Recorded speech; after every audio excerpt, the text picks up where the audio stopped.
To Men Are Humans Discord weekly voice chat. We talk about various men's and boys issues. This week, we're going to talk about censorship in the media and in society, and specifically about the manosphere and different men's groups. Now, censorship does not just mean deleting an account or banning an account. There's an effect of social censorship where people can be taught or conditioned to not look at certain sources or to not trust certain sources. If you smear someone's name, or if you tell people that this ideology is bad, men's rights activists are sexist, or they're misogynistic, or they're part of the alt right, you can kind of teach people, hey, don't listen to them, ignore them. Anything they say is a lie, anything they say is wrong. And there's a name for this effect.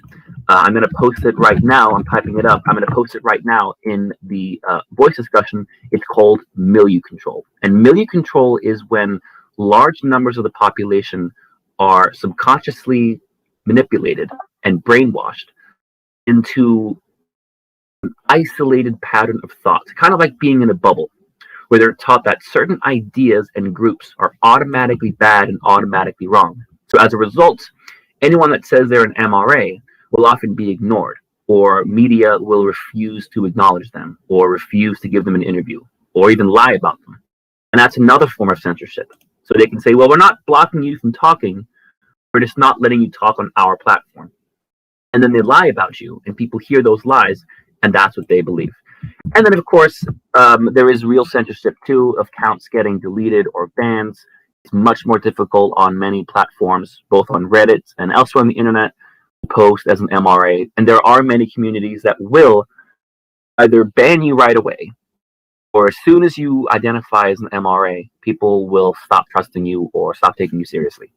So I'm sure we've all been on social media as MRAs before, both on Reddit or anywhere else. So if anyone has experiences of being censored, either online or in public or with their family or friends or anywhere, please share your experiences. Well, I can talk about this for hours if you want to, but I've noticed that it can be quite subtle. As you said earlier, the often it's about denying platforms. One thing I've noticed recently is there's a play called, or what was it? I can't remember what it's called, but it's like this. It's a play about male victims of domestic violence, and they were taking it around to people and trying to get them to put it on. Nobody would touch it, and they said it's a brilliant play. We just can't touch it because mumble reasons. They were just scared of the idea of male victims of domestic violence getting a voice in case they got like burnt down by feminists or something. And that just shows you what we're really dealing with. It's milieu control. The reason it works is because there's a stick, and that stick is social exclusion and violence and things like that. They give you consequences for speaking up.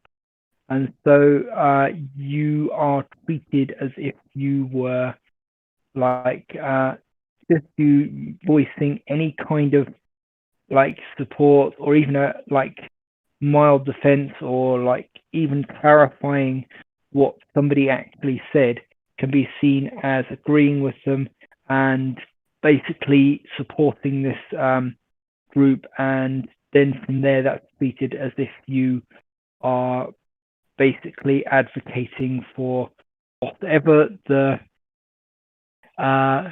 public or the people who are issuing the violence threats and things think the group is or are saying the group is.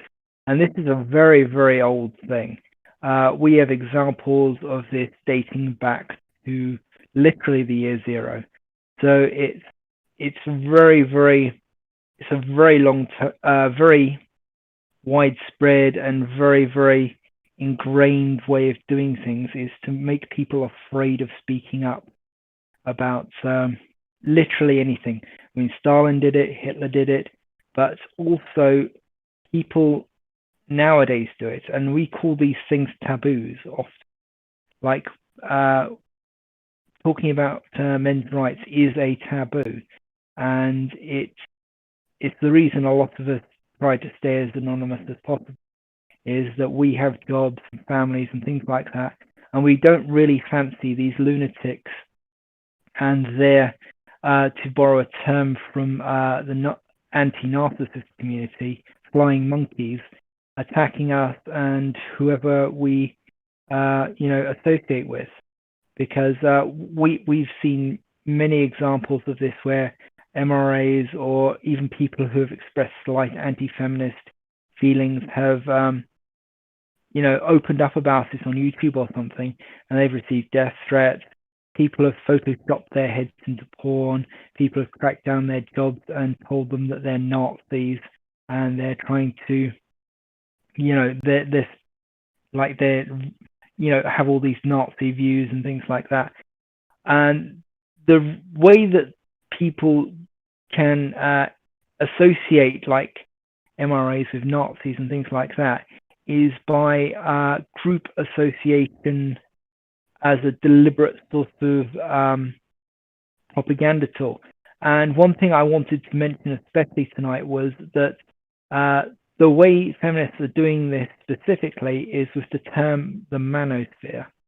And it's something I've been fighting to change on Wikipedia, is the definition of the manosphere to like a theory instead of a solid thing. Because at the moment, we have people like Michael Flood and like these really dubious, sketchy feminist sources where they just state that there's a connection, and they're being used to source this.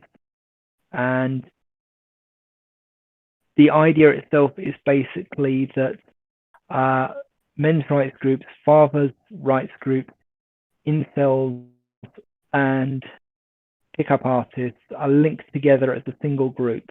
And then those groups in turn, as a whole, are linked to the far right and to all the alt-right.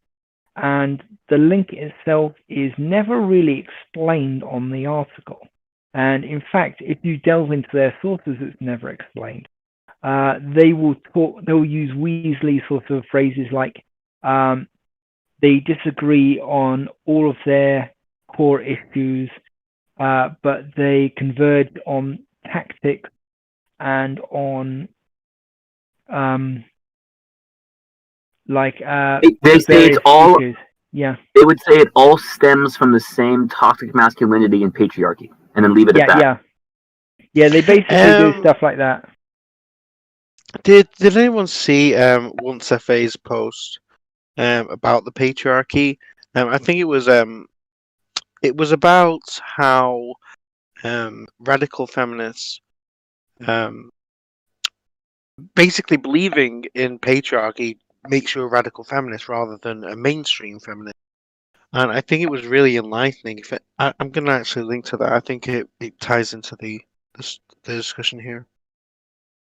There is a sense in which the most radical people of a group will always try to radicalize people under them who are more moderate.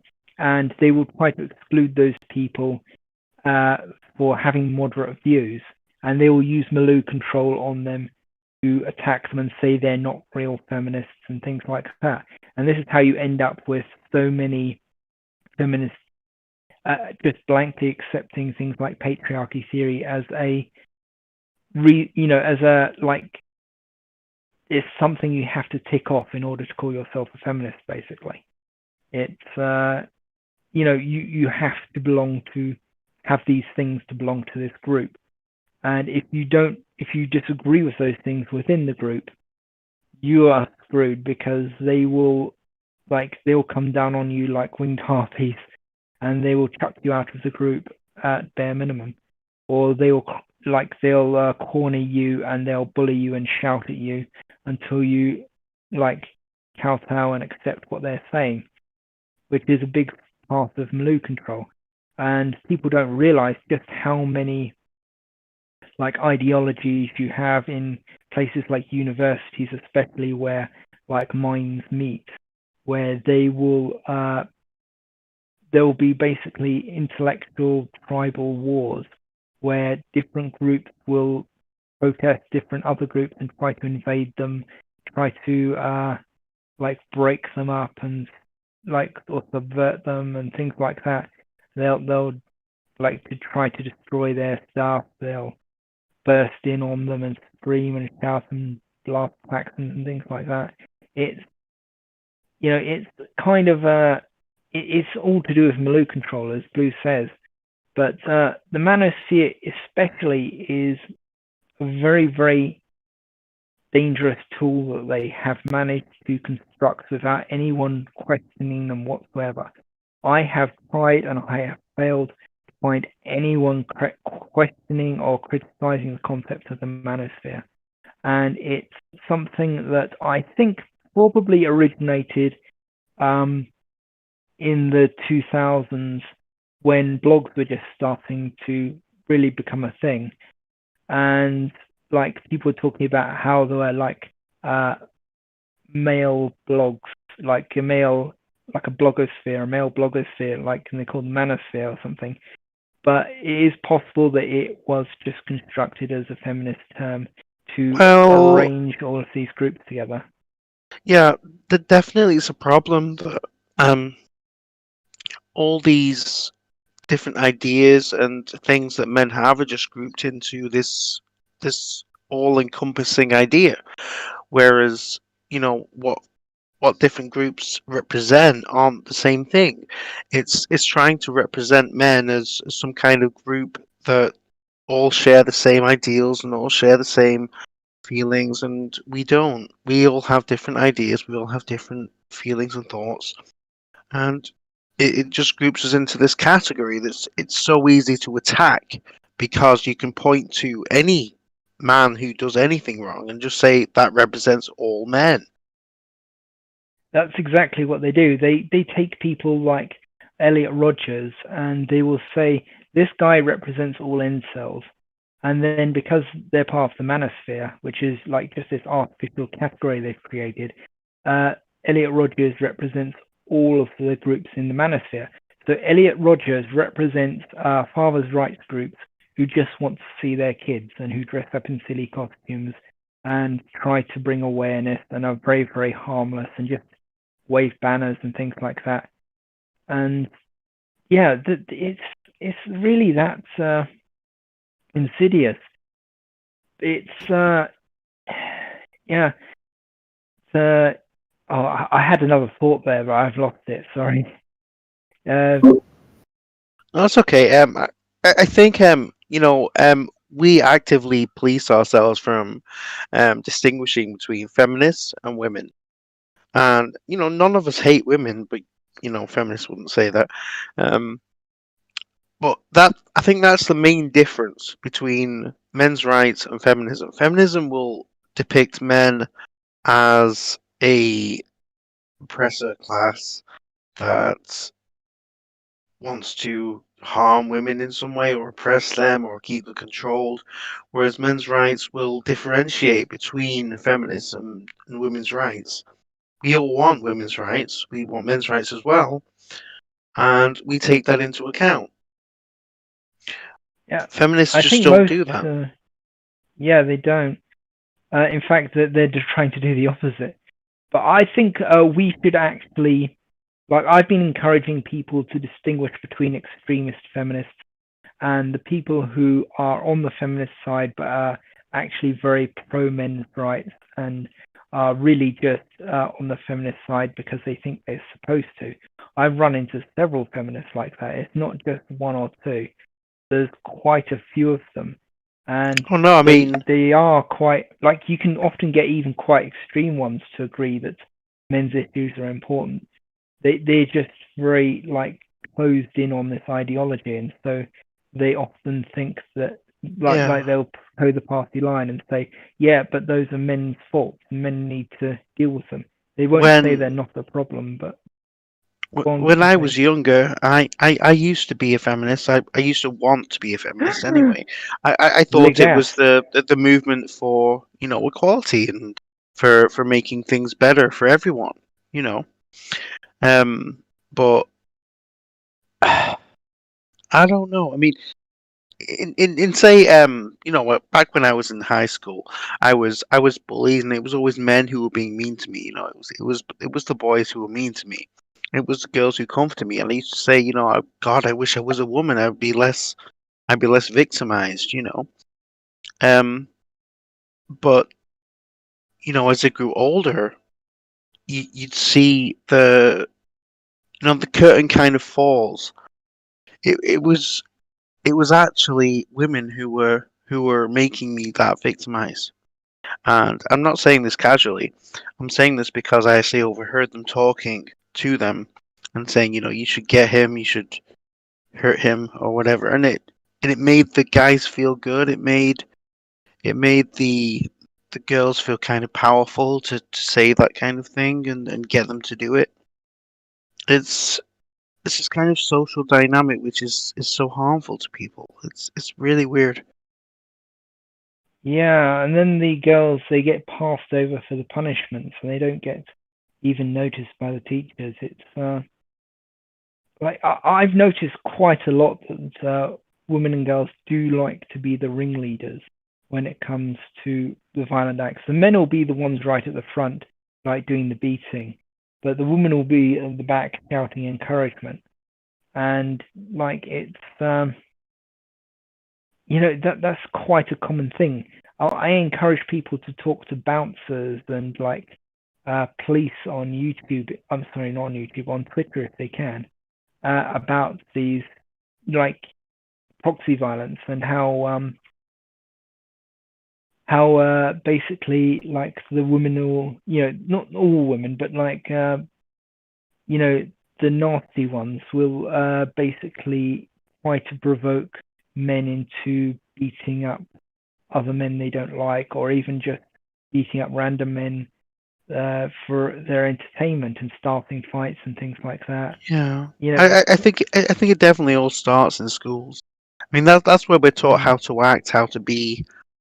mm, You know, if it's happening there, then that's what you have to be worried about, because that's what our children are being taught. That they're being taught how to act and how to be in the future. And we have such feminism in our schools. We have people telling all women that they're oppressed, that they should hate men, and of course they're going out and hurting men in turn. yeah. I mean, it's men. Women will use their boyfriends as attack dogs, like the nasty ones. But Can I cut you off, Mark? Sorry, can I just cut you off because what you literally are just saying? It was a pretty well, not famous, but locally famous news story in California a year ago of that exact thing happening. A woman poured her hot coffee all over these two guys that were walking past her, and were getting in their faces and calling them pussies and saying, "Oh, you're a bitch. What are you gonna do about it?" And of course, it's the innocent boyfriend who got punched up and got his face bloodied. I'll post it. It is exactly what you were talking about, and it made the Los Angeles subreddit. And I was encouraged to see people were making the point. You know, how come the boyfriend had to take the hit? She's the one that committed the assault. And people were like recognizing that. But I also saw comments of people saying, well, you know, even though we watched this video, we know it's BS. What would you do if you were actually there? It's like, what can you do if you were there? Let me see if I can find it, because it's exactly that. Well, I know what I'd do if I was there and you threw coffee in my face. It wouldn't be to lump her boyfriend. Jesus Christ. No, but if I wasn't involved, I'd just walk away. I mean, something that's not your business, you just walk away from it. You don't get involved.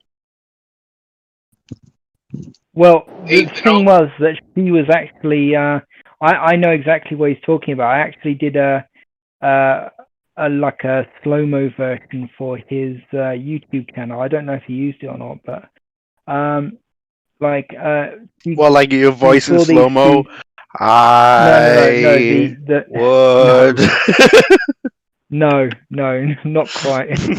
No, I basically what happened was these two guys sitting with their masks off, like in 2020, and they weren't bothering anyone. I think they had their masks like with them. But that's the story I'm talking about. I just posted it. That's the story I'm talking about. Yeah. Yeah, And she goes And past and I don't condone not wearing masks. So they were wrong, maybe not to wear a mask, but that doesn't excuse what she did and what happened. Well, they were in a public place, but they weren't actually like anywhere near anyone. They were just sitting on a bench, and she comes along and she throws like really hot coffee in this guy's face, and he was just saying that no, go away. We don't want to, get involved in this or anything. And he started it. And then the guy just launches himself up and starts beating on the boyfriend, and like rips his shirt, and it was kind of awful. And then she's shouting really nasty stuff and laughing about it, and like what you're gonna do, and she was a really unpleasant person. Her boyfriend. He didn't seem anything like as involved in the thing as she was, but he was the one who got punched. And then, like, the police got called, and you get the gist. But it's the sort of thing that happens. Well, the woman that stabbed me in LA and attacked me was basically, when she was yelling at me, one of the things she was saying is, "Oh, you're a white man. You can't do shit. You can't do shit." And the same thing with that woman. She felt automatically protected as a woman attacking a man because she knows that the expectation is nothing's going to happen to her. There's no physical risk there. And that proves really who has more social power. And when feminists say that it's women who have more to fear from men, I think is nonsense, because that goes to show you the social power, how comfortable women feel physically assaulting men, because they know that they're not going to get any repercussions for it. Yeah, I've had this happen to me. Women who they're not particularly nice women. I keep having to clarify this because I don't want people to take this out of context. The not particularly nice kinds of women will, in fact, shout at you in the street, throw things at you, that sort of thing, and then they'll run and hide behind, like, any males they know, or even random strangers saying help, help, help, when you try to confront them. Like, even if you're just walking towards them, you can have a whole group of males materialize out of nowhere, ready to white knight for them, threatening to stab you, that sort of thing. And this is just one example I've seen. I've got like a couple of these, and yeah, it does happen. It's like, but we bring this back to the topic. Like, these people will do this on a national level, and they will do it in media, and they will do it on Reddit, where they will censor people, and then like everyone will be on board with them doing this. And it's like, everyone's trying to push this single particular narrative which you're not allowed to question whatsoever. It's kind of like the sort of thing you'd encounter in Nazi Germany or the Soviet Union, but on a social only level for the most part. Like, for the most part, it's the consequences of questioning them are you lose your job, you possibly become unemployable, you lose your reputation, you get thrown out of the public square if you're like a celebrity or something, and you get threats. You may be accused of things in addition to that, but it does depend on what's happening. And they'll use this to shut you down completely. It's like, you remember that guy who plays the that big policeman guy in Brooklyn Nine-Nine, Terry something. Some people know about him coming out about being sexually assaulted, but what people mostly don't know about is the blowback he got for that. I think he may have I mean, for the most part, I think he towed the feminist line, and he was like, yeah, this mostly happens to women and stuff like that. And he was super kowtowy about it, and almost apologetic about it. But he got blowback for some of the stuff he said, and he's not the only one. There's been a good deal of there's been several celebrities we've come across who've had blowback for saying things in public, like one who talked about Hollywood sexual abuse and things like that. He lost his job. I think Brendan Fraser was. I don't remember if he said something or if he was sexually assaulted or something, but he spoke out about something and he lost his job. That's why he vanished so quickly. He was everywhere for a long time, and then suddenly he was just gone, and that's the reason why. I don't know if he's recovering his. I don't know if he's recovering his career now, but that's the kind of thing they do. They wield massive amounts of power, and it's all social, and it's all networks of people talking to other people and stuff like that, and it's all media. Women have always wielded the social power in society. That they've always been the gossipers, the ones who talk and things like that. Now that we have the internet, we have this World Wide Web. It's just so easy for them to go on there and say anything about anyone. It's just going to be taken seriously. It's so disparaging to someone that it makes them just go away and disappear into the ether. But I do think it's changing. I mean, I do think so many. First of all, look at how fast the men's rights movement is growing. Look at how our subreddit is bigger than the feminism subreddit. It's bigger than left-wing male advocates, and it's bigger than the feminism subreddit and the Ask Feminism subreddit. And Reddit leans left, and yet our sub is still bigger. Look at how, I mean, the reason why my original account got deleted was because I started getting gilded. This, I think, so in my theory, I started getting gilded comments in default subs for making pro MRA points. I mean, people do get it. People do understand it. People sense it. I would always overhear conversations in LA, guys talking about exactly what we're talking about right now. But again, as Ma was saying earlier, it's that they feel. No, I think it was Insane was saying earlier. You wanted to be a feminist because you thought that's what the right choice was, right? You thought that's what you're supposed to do because you're told this is what equality is, and you're told that if you're not a feminist, then you're on the wrong side.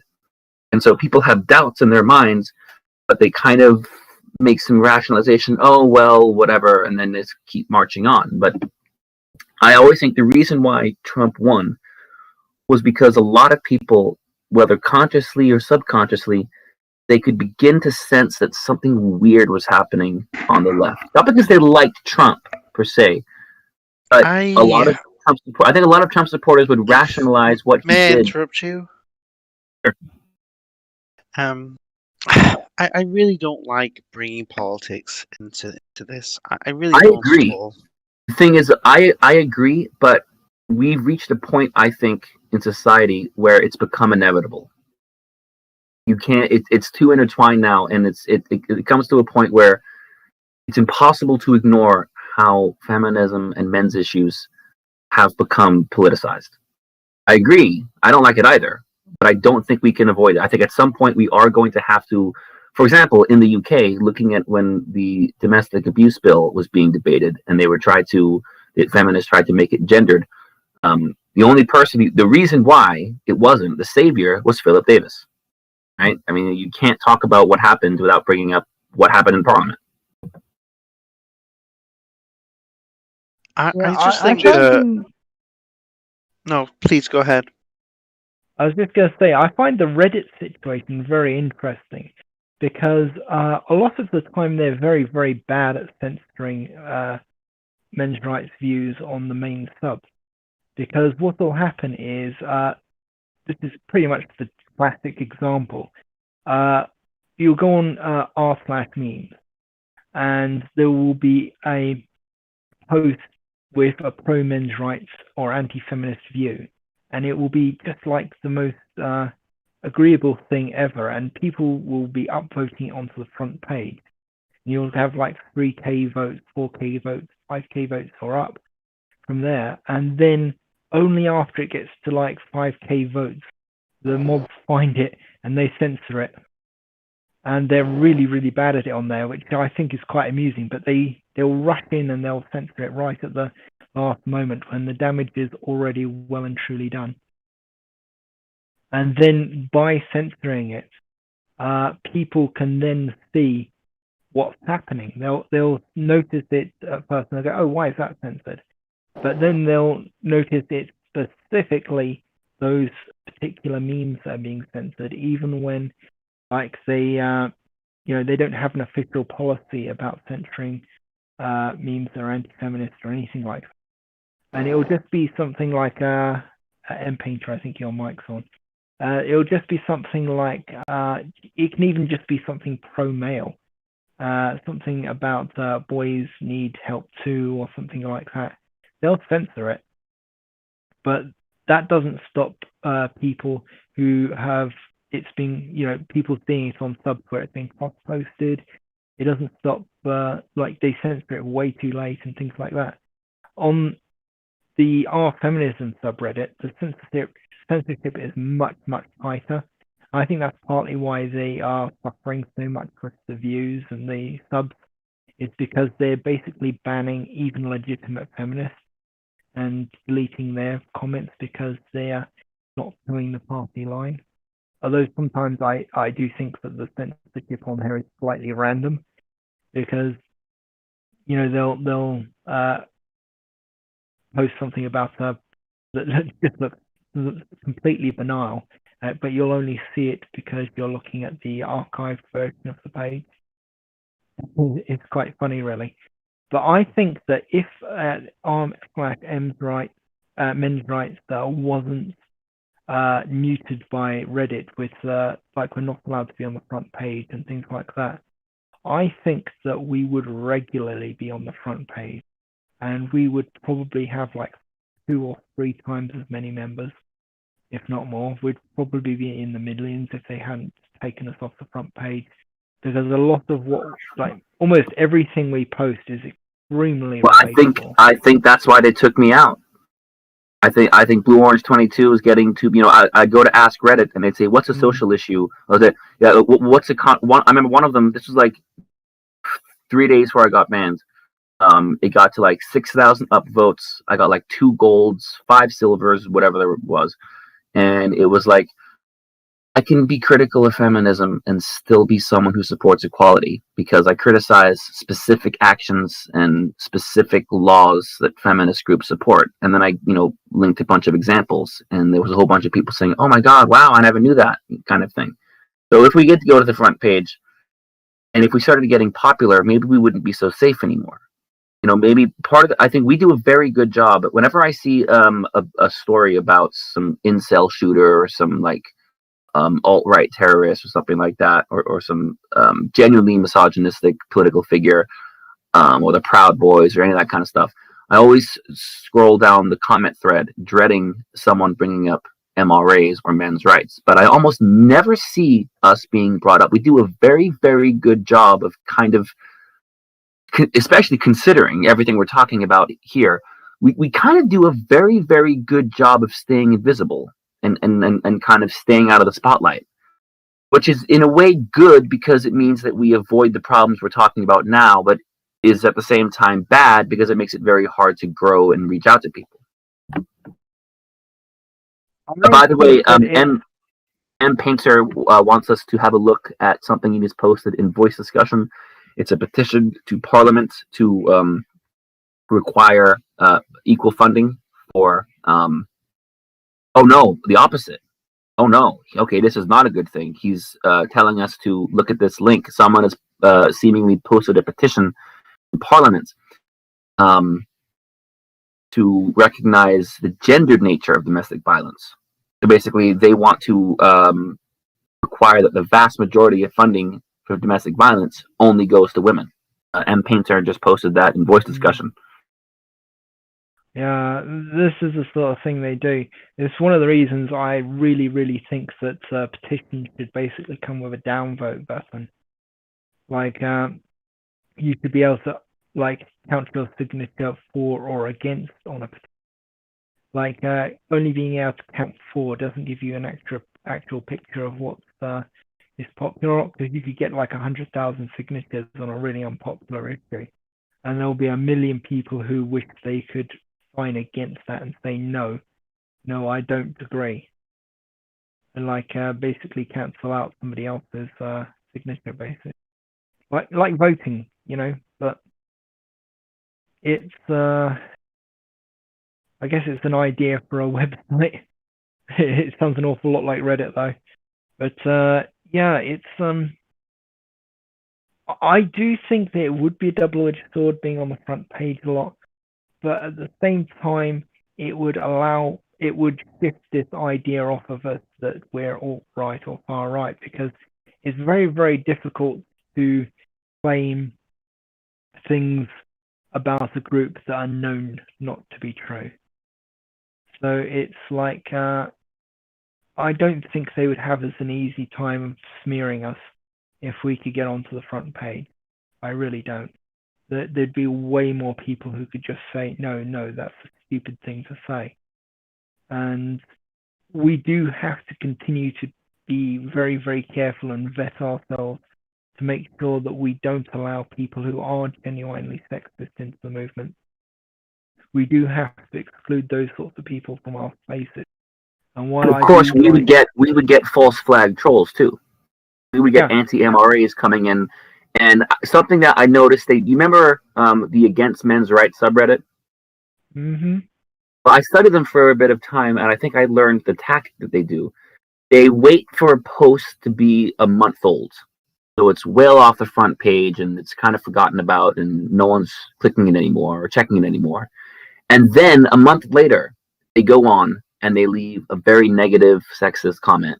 And then they have a sock puppet upvoted. And so it looks like, see, this was posted and it's still upvoted a month later. Yeah, that's an interesting thing. We should actually check the date on those posts when they do that, because I do think that is the kind of sub where they manufacture what, their outrage.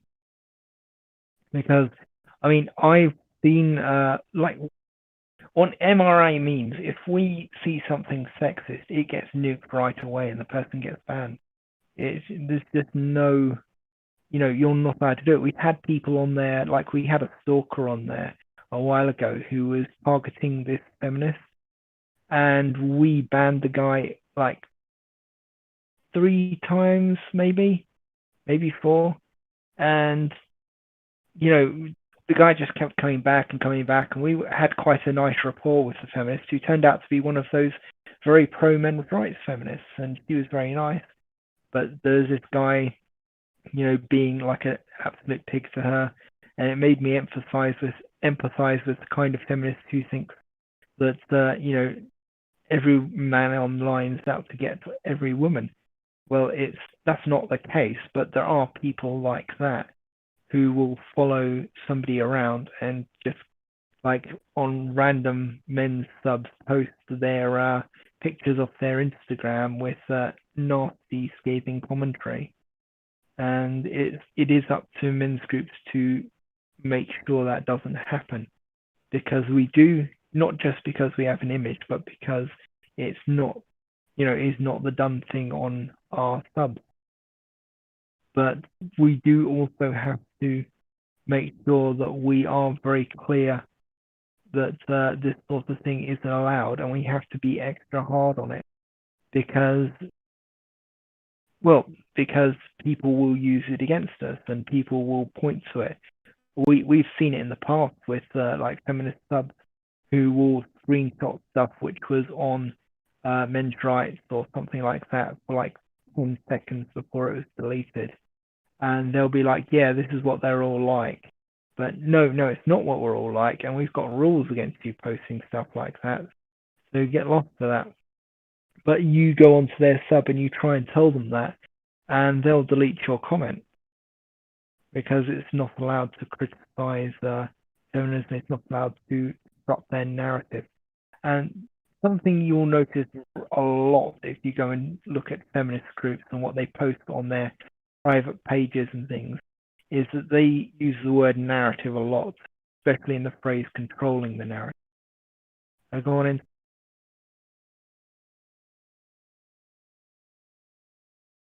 I thought you wanted to say something there. But I Oh, mean, pretty me? shortly. Sorry. Yeah, sorry, you I mean, unmuted. I thought you wanted. yeah, I wanted to say something about how, the individuality of people isn't allowed to shine through on things like feminism and things like that. You always have to go with the narrative, and it's such a stifling view that it it just suppresses any original thought at all. It makes it so that you have to toe the line, as it were.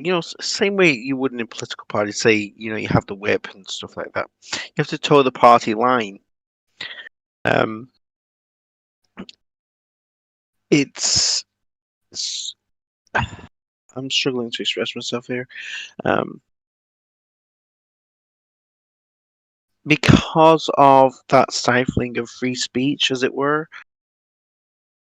it makes it so that you have these ideas which are so ingrained in the past and ingrained upon whatever the thought was at the time, that you're not growing, you're not changing, you're not evolving to different ideas and moving forward to actual policies that help people. You're just focusing on, oh, men hate you, men are oppressing you, when it's not the case, and it can be proved that it's not the case, but it doesn't matter because you always have to toe the party line. I do think it's got a lot to do with. I think a lot of key feminist theorists are extremely damaged people. Like if you look into Andrea Dworkin or Valerie Solanas or whatever her name is, like they are basically typical abuse victims who have gone from abusive relationship to abusive relationship, and like they have bad families and things like that. And then they take their experiences of bad men and they walk into academia and they start making theories about all men based on the bad men. And then they take these young women who are extremely anxious and they then make them even more anxious and tell them that all the men are out to get them and things like that. And then those women will attack men, and some of the men will say, "Hold on, I'm not like that. I support you. Like the men are bad. Men are bad." And then that's how you get feminism. It's very much that kind of thing. It's if you look at like this is why Andrea Dworkin thinks that all sex is rape. It's because she doesn't she doesn't have, she's been basically mentally reprogramming herself to think that way by focusing on her abuse instead of healing. Yeah, I think that says a lot more about her than it does about anyone else.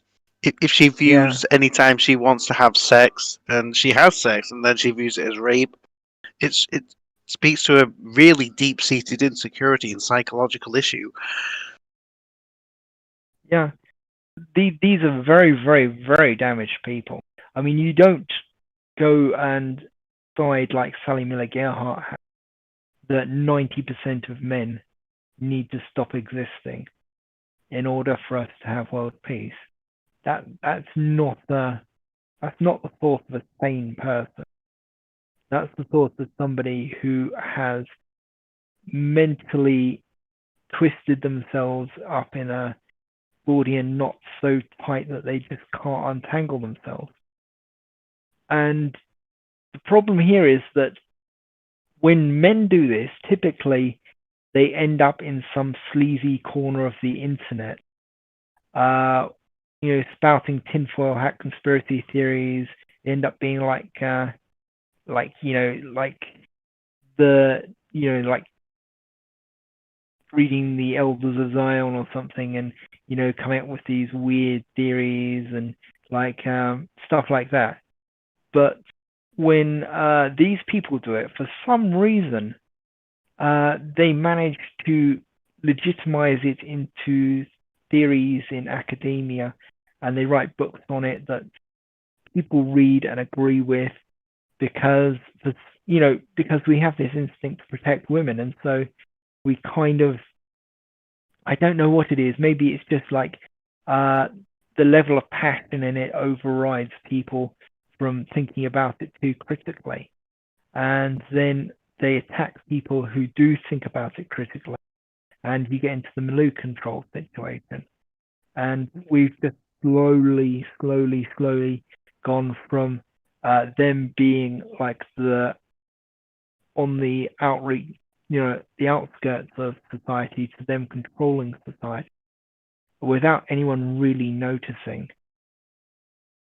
Because if you go back in time to like the first sort of women's meetings in the Victorian era, they did pretty much the same thing feminists do now. They ban men from the meetings, and then they stand up and say all men are bastards and they're awful, and they're not treating us right and things like that. And the men who do manage to get in somehow, they don't really have anything favorable to say about it.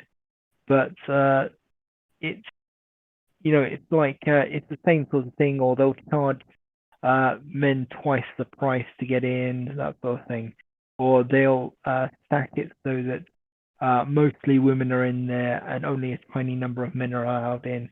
It's that kind of thing. It's they're just trying to stack it in their favor so that men can't raise any objections in the audience, and it's really about controlling the narrative and stopping anyone from overturning their narrative. Because you see, what an honest person would do would just allow anyone in there, but they are not honest people. They are social manipulators, and I do think most of them are dark triad or dark quadrad personalities, because they have that bent of manipulation in them. That means that they seek to control other people. And so even if they wanted to do something good, they would then go and say, okay, how can I manipulate people into doing this thing? So it's just how they think, I think, to a large extent. I agree. So, yeah, I think that is kind of the problem. And the thing is, because they are the dark triad, they'll never stop.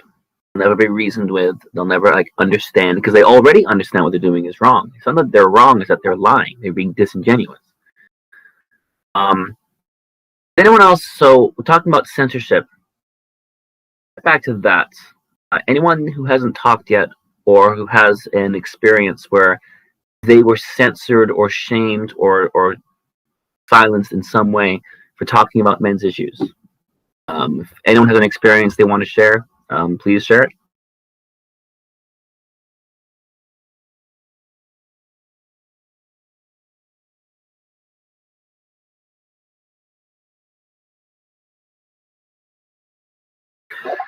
To that point, let me say this. Do you think, how comfortable, open question, how comfortable are you guys talking about being an MRA in public? I'm talking about, well, when you talk about men's rights in public or with your friends or with your coworkers, how do they react? But I think some of the censorship is, it's not just that people get labeled, it's that they don't say it at all because they see other people getting labeled. So they just kind of stay quiet, and so they never say anything. If you don't feel comfortable talking, you can type this out in the chat if you would like.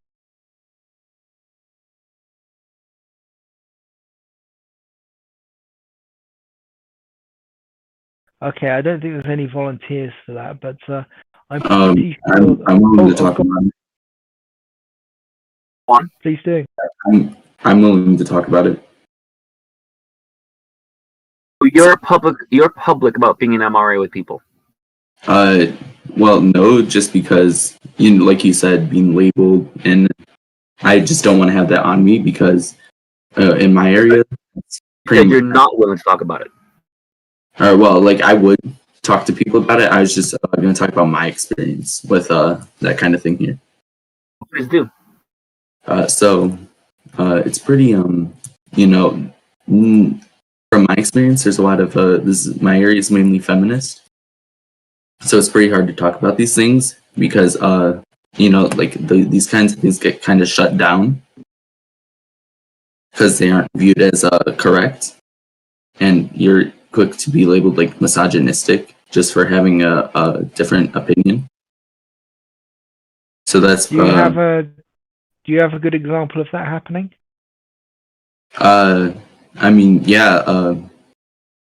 I remember one time I was talking to a feminist, and I was trying to bring up some men's issues, and she was shutting that down with about how women have it harder. And so I was disagreeing with that, and she was not very happy. She basically wouldn't even let you make your own case for yourself. Yeah. Yes. Because men can't have anything hard.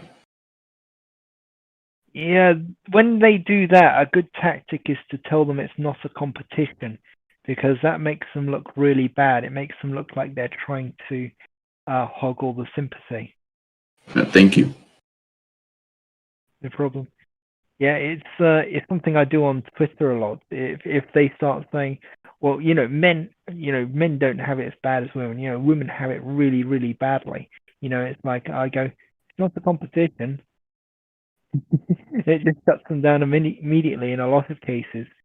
Of course, that's assuming that they actually listen. But if they do listen and they don't just keep ranting randomly, and there are some who do this, then you just say it's not a competition, and it's basically over for most of their arguments.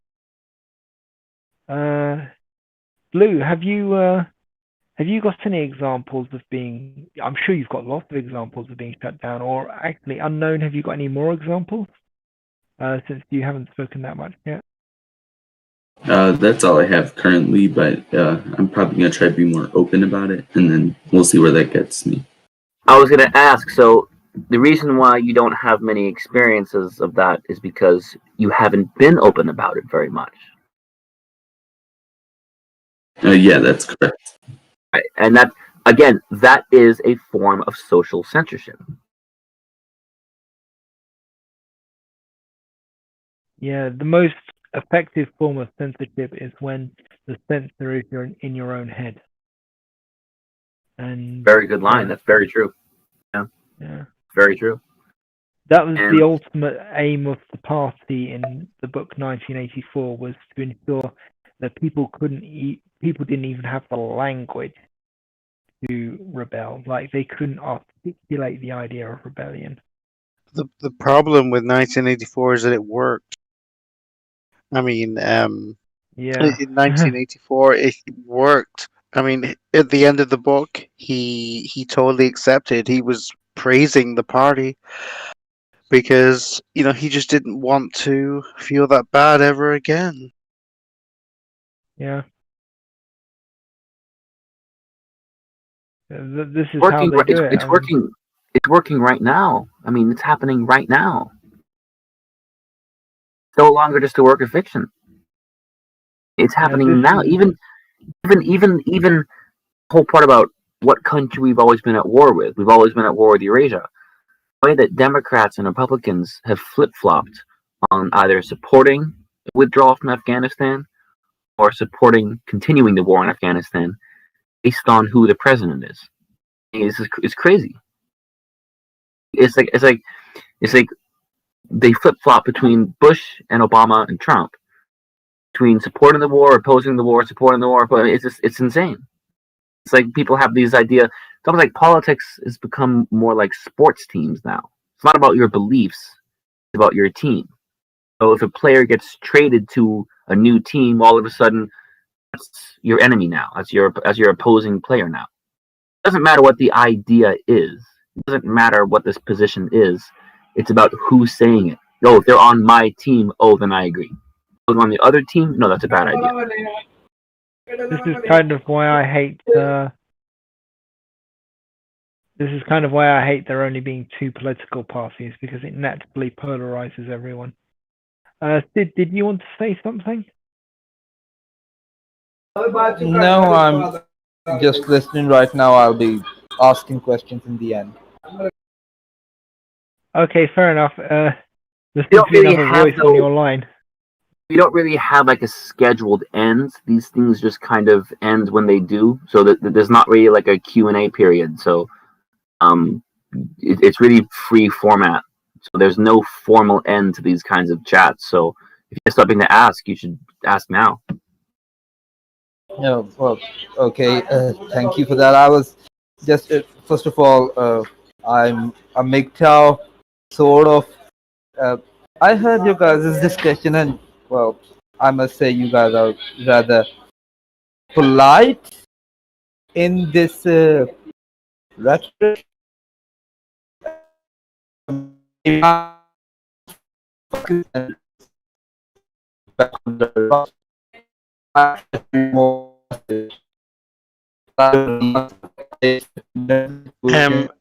can't really hear what you're saying, dude. It's all broken up.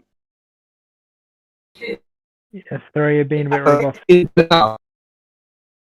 Is my voice better now? Oh, there we go. Hello? Yeah. Hello, Sid. Yeah, You're thanks. somewhere very noisy, though. It's very hard to hear what you're saying. Yeah, I have my little brother and his friend over, so they're like talking on the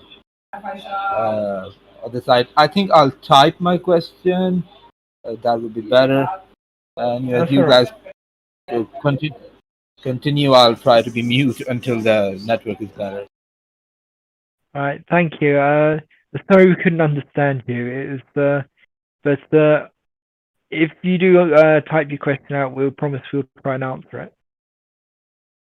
it. Does anyone else have any stories about being censored that they'd like to talk about? Even on Reddit would be fine. I mean, to be honest, it's kind of a mark of graduating as an MRA to get banned on every feminist subreddit for whatever reason. I think we're all banned on all of them just for even. Oh, I'm not. The most I'm not polite banned. conversation. Really? Have you tried politely talking to them or anything? Yeah, I have. On 2x especially. You can't make a top level comment because obviously that's gonna get me banned. But I am very careful in my replies, and I've even talked about men's rights, and I haven't been banned yet. I'm sure it's probably coming, but not been banned. That's a good tip. Don't top level comment. So they find it harder. I think to I was find you. banned from Ask Feminist. I think I've been banned from most of them, to be honest. Not even for being like nasty to them, just like for contradicting what they said, and it's probably because I didn't know the don't top comment rule. But yeah, I've had debates where they will basically they will delete your last post, so the feminist gets the last word, and then they'll ban you. So it's yeah, so it looks like they won, and anyone who sees will think that you ran off in shame. Yeah, it's kind of annoying how they work. Yeah, I was banned for asking a question.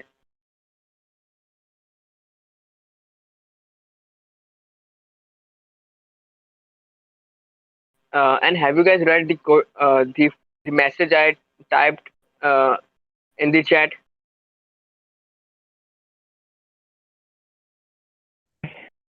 Okay, he's posted his question. Blue, would you like to read it out? Sure. So women have become very corrosive when it comes to marriages. Should we not have aggressive responses to them to pull the social structure back to reasonable position? If so, what can those collective actions be? I mean, I would say no. An aggressive response to marriage. If you mean in terms of like, should the laws be more fair, then I would say yes. I feel like you might be talking about a regional issue to India. I don't think you can just blame women for the dissolution of marriages and the way marriages are often falling apart. And I don't think that there should be an aggressive response to this. I do think that laws for marriage should be equal. Yeah, it does depend on what you mean by aggressive. Yeah, of course I don't mean physical aggression. I mean, like majority of how MGTOW folks are doing it, like they're basically laying down a line that it's going to be, everything is going to be like how I want, and you get nothing. And if not so, well, you can just hit the bloody wall. I won't have to hit the bloody wall. I'm from Pakistan, by the way, not India. The laws in regards to marriage are pretty fair. Over here, it's the culture that is the problem over this side of the world. The hypergamous nature of the women are out of bounds. Basically, what's going on is that a man is going to have to work like first 30 or 35 years of his life, and then he's going to be considered anything viable for marriage, considering adding into that the religious mindset that you should only have sex after marriage. Guess how much psychological pressure and depressive situation it is for men over here. And the hypergamous nature of women is not going down at all. And in that situation, honestly speaking, I used to be the kind of person who was all in for women's right and advocacy for things against women violence and whatnot. What you would in the modern day call a bloody white knight. When I realized things, what's happening around me, when it affected me as well, that was when I said, oh, well, this ain't right. What is happening to the women is just a natural response. They don't deserve equal rights. They did not do the equal responsibilities, and rights come with responsibilities. You don't get rights if you're not doing anything at all. If you have not done anything, you should not get anything. But we don't have that social structure. I kind of agree. Basically, I do think that equal rights and equal responsibilities have to go together, and I do think that the responsibility should be fair and just, and that the rights should be, basically, you should be free to do what you want within reason. I mean, I do like what America had as its system before it started all going to crap it recently, but they had a very fair system where you could walk into any public, like any government building basically, and have your say and stuff like that. Although there's a lot to criticize for it. Sid, are you worried about potentially rape on false promise of marriage? Come again, please. I could not understand your question completely. Oh, sorry. Over in India, I've heard there is laws about rape on false promise of marriage, which is basically where you have consensual sex with a woman, but then you refuse to marry her, and she claims rape based on the false promise of marriage, and that she only had sex with you because she thought she was going to get married to you. And that's a huge actually, we got rid of it. I have not heard of it. I have not heard of such situations personally, but if you would ask my own personal opinion, that would I would definitely count it as a form of rape, because, well, first of all, if you're promising to marry, what the fuck is stopping you? Don't promise to marry, and that's the end of it. It should not, and that's one of the biggest problems of this bloody culture. Marriages have become hard. and they should not be. And I will blame women for that. I will not blame men on that. Well, what you Mm, should I really do- blame is Indian culture, because it's totally ridiculous that someone can be prosecuted for rape if they said they'll Pakistani. marry you. I Pakistani. think he's from I Pakistan. think we got rid of that law in India. Yeah, Zayda's saying no that longer they've there. gotten rid of the law. But I have seen some Over stats. Pakistan, it's not even that law. In Pakistan, I don't think that such law exists. It's just because if we're talking about legal language, if such a case is put up, it will be considered extramarital affair and not rape, both of which are crimes. I mean, I can understand being very, very upset if you only had sex with someone because they promised to marry you. But I don't think it should be as bad as considering them a rapist. But yeah, as Zayda says, it seems to have been removed, though I have seen stats saying that half of all rapes in India were rape on false promise of marriage. But it's Sid, I think we also got rid of the adultery law because in adultery law, the man committing adultery was jailed, not the woman.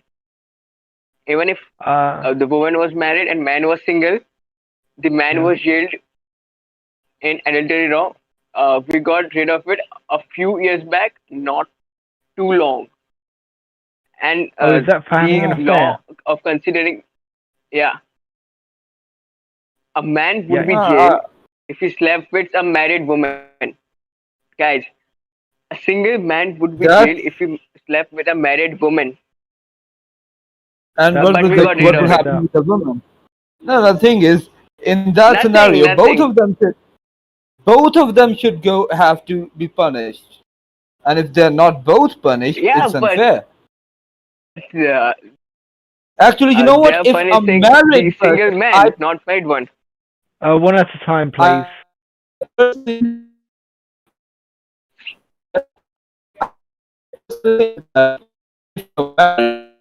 Stop. You're breaking up again. Yeah, sorry. It's just we were just hearing robot noises. Sorry. I would say to stay away from blaming women for marriage. I wouldn't blame any one group for how you were born. I would blame, are there social factors such as radical feminism are encouraging people to think a certain way or to do a certain thing, and do you think that young women are being brainwashed by feminism into having a kind of hostile thought towards marriage and towards men? But I wouldn't blame anyone for how they were born. That's something that we want to stay away from, for sure, because there are marriages that break apart because of the woman, and also marriages that break apart because of the man too. Agreed. We can't get into group blame. As I like to tell people, group blame is against the Geneva Convention. It's not a good thing to do. Hello again, Bobby. Hello, how are you? From, hello. Yes, I'm back right. from taking a walk.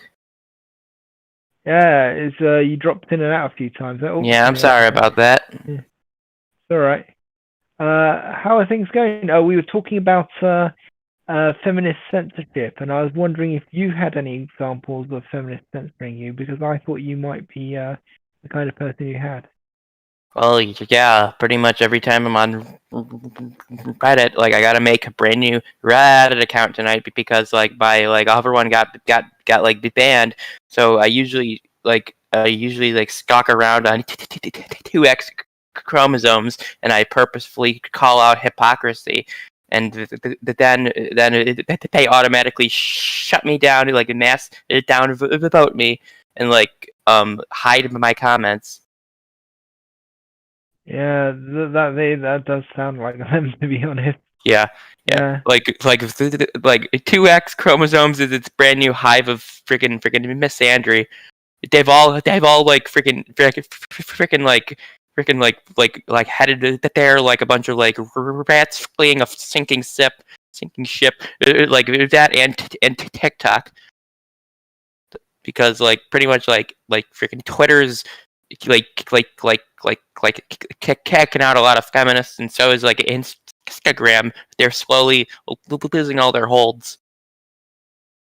Yeah, I don't know about.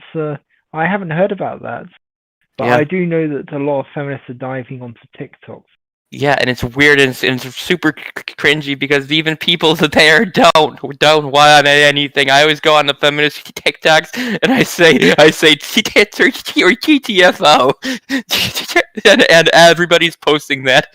Nobody wants them. I That's didn't not the get best that. way to do it, though. I mean, Yeah, I know, but like, I wouldn't do that. but it's Don't kind of contribute. funny. Everybody's posting it. It's hilarious. Nobody wants them. Anyway, so today we talked about censorship of the manosphere, and then obviously other issues too. I thought we had a lot of good ground today. Yeah. So well done. Thank you, Yeah. everyone. Yeah, I I'm don't probably gonna think come over Are you next wrapping time. this up? Sorry, what? Oh, I just asked if we were wrapping it up. I mean, Blue's speech was meant to wrap it up, wasn't it? I'm actually gonna head out soon. I think. Okay. Bobby, you said something. Sorry, we got lost. Oh in the shuffle. no! I've said I'm gonna come on like next time. I think we should have a server wide like ping or something. Sure, when these are happening. A server-wide ping. Yeah, Uh, like it'll tell everybody who is like interested in it. Like you could give them a roll or something if they want to hear it when it comes up or something. I don't. You Oh, already if you go have to the that. roles Oh, wait a channel, second. you can. We already have that. I must not have its roll then. Sorry. I can give it to you now if you want. Oh, yes, please. Thank you. Okay, let's see. Yeah, it would be good to have you on here. I mean, you Yeah. often have a lot of stories, and you're kind Yeah. of like a go-between. Oh, you actually do have it. Oh wait, I do. Wait, then something's wrong. I'm gonna take it off and put it back on. Maybe that's what's happening. Discord is really buggy because like when you've only been on it for like a small amount of time, you don't notice these things. But after you've like been on it for like years, you truly realize how like poorly made it is. Like I can be like talking to my like freaking like friends and stuff, and I'll automatically get like freaking kicked from its chat just because Discord like has these like glitches and stuff. Yeah, we've noticed that actually. We had this problem for a while. I don't know if it's still there, but like you'll invite someone and they'll get kicked after a certain amount of time, even though it's not a temporary invite. It's so Although weird. I thought that issue went away. I think it may have done. I'm not really sure. It's to be honest, to find out if it was or not, you'd have to follow up with literally everyone who left just after joining. Yeah, But it's really I weird. don't think that's just us, because I've noticed that on numerous servers where people just vanish straight after joining. But I do think a lot of them, lots of people join a new server and they're like, "Oh, I've joined too many servers. I've better get rid of a bunch." And It sucks because stuff like it isn't that I got like I think like around like 35 servers I'm in, and I don't have a problem. I've also tried experimenting and stuff, and it isn't its amount of servers you have. I have a second account where I've pretty much joined every single LGBT server I could, just to like see if I would have a difference between like this account and that other one when I'm like joining things. I've been trying to troubleshoot this. I don't think it's just the servers you're in. I think it's something on the like thing that hosts all these like voice chats. Yeah, I'm in like 10 or 20 servers. Opus, but what is it? two. Let me see here. Opus, what's the thing? The key is to just mute most of them. Yes, its video codec is called Opus. Discord uses the best organic locally sourced Opus voice codec. Well, it doesn't seem like it's that good. Well, Sony is buying Discord soon, so we'll see how it goes. Yeah. At least it isn't Microsoft. God damn. Freaking when Microsoft freaking purchased like Skype and they fucking ran it into its crowd. Nobody uses Skype anymore because Microsoft screwed it up. Oh yeah. You couldn't even turn the damn thing off. I got rid of it. In Yeah, fact, it was difficult to just uninstall it. it's freaking built into its Windows software. You literally gotta scrape it out like piece of you could come on your shoe. Yeah, it's a pain in the ass. So it acts like malware. And Yeah, it really annoys But me. Skype used to be so good. It's like it's like whatever Microsoft purchases for like billions of dollars, they immediately fuck up. Yeah. To be honest, I sort of noticed that chat clients will have like a period where they're really awesome, and then Yeah. they'll just sort of go massively downhill. Like Yahoo's chat client did the same thing. Yeah. Like you used to be able to send people images you drew, like in the chat client. Like Yeah. you'd be able to draw in it, and then they got rid of that. And it sucks, yeah. but anyways, it was really good talking to you. I gotta Good go talking take a to you too. shower. Take a shower and I don't know, maybe I don't know, play a game or something. I'll see ya. Yeah, all right. See you, Bobby. Nice See to ya. talk to you again. See ya. Yeah. Okay, something cool. You haven't said anything yet. Would you like to broadcast us about feminist censorship? Or I don't know if you actually have a mic or not. So if you don't, then I guess not. But I'm gonna guess he doesn't have a mic, or he's shy. It's all right. It doesn't matter either way. We don't mind. Okay, so this does seem to have come to a natural conclusion. Blues wandered off. A few other people wandered off. So I think I'll call it now because it's a nice time to end it. Good night and thank you everyone for listening in. It's been a good voice chat. Next week's voice chat, the topic is open, so please make your suggestions. We are quite happy to listen to any suggestions you may have, but please post them on the Discord because we don't necessarily get messages on YouTube that much because it's basically an account just for streaming. Okay then, good night everyone, and thank you for listening in.